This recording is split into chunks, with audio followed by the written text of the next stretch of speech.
Siyanibingelela engosini yethu sakha isizwe. Namhlanje ke bakwethu sithi ake sibheke ngaloko okushiya isizwe sishaqekile osukwini la izolo.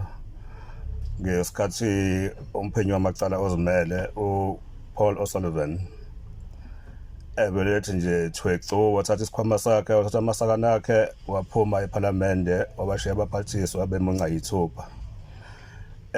Ngokwami ke ngibona ubungozi obukhulu ngalokho kwenzekile izolo. Kungani ngisho njalo? Sizokhumbula ke eminyakeni edlule ngesikhathi abangani balowo ngumongameli wezwe ubaba uJacob Zuma, umsholozi, amaGuptas eshaya ichitha kuleli zwe, ashiya izinkampani ezingaphansi kwahulumeni zimapeketwane, ngaphezu kwaloko ashaya achitha nezigidigidi zamarandi.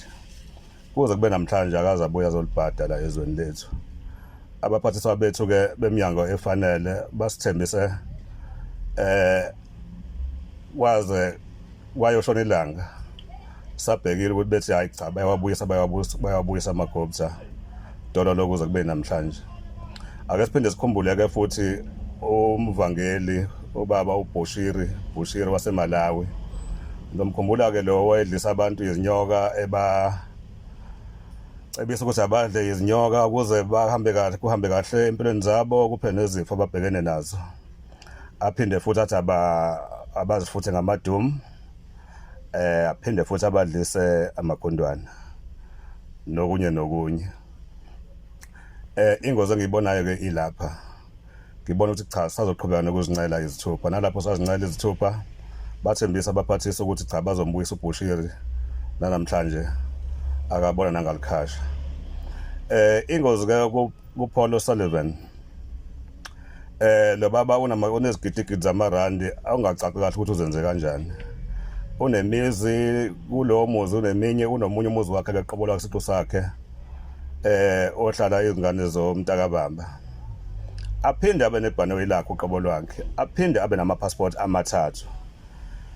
Ngokwami ke ngibona ukuthi ngengenzeka ukuthi besemgcina uPaul O'Sullivan osukwini la izolo, kungenzeka singaphinde simbone sibuye siqhubeke futhi nokuncela izithupha. Akugcina ke cha uyadelela lo baba. Ngesizulu lokuthiwa uqhubha intwala ngewisa. Kuyavela ukuthi kwezinye zezithangami la wayevele khona kwa-ENCA wathena ngeke azavele phambi kwalaba baphathisa ama-parliamentarians ngoba bayimgulukude bama-crooks ngolimi lwesingisi. Waphinde wathi ke nokushaqisa abaningi bangasuke baqabule izinqa zakhe.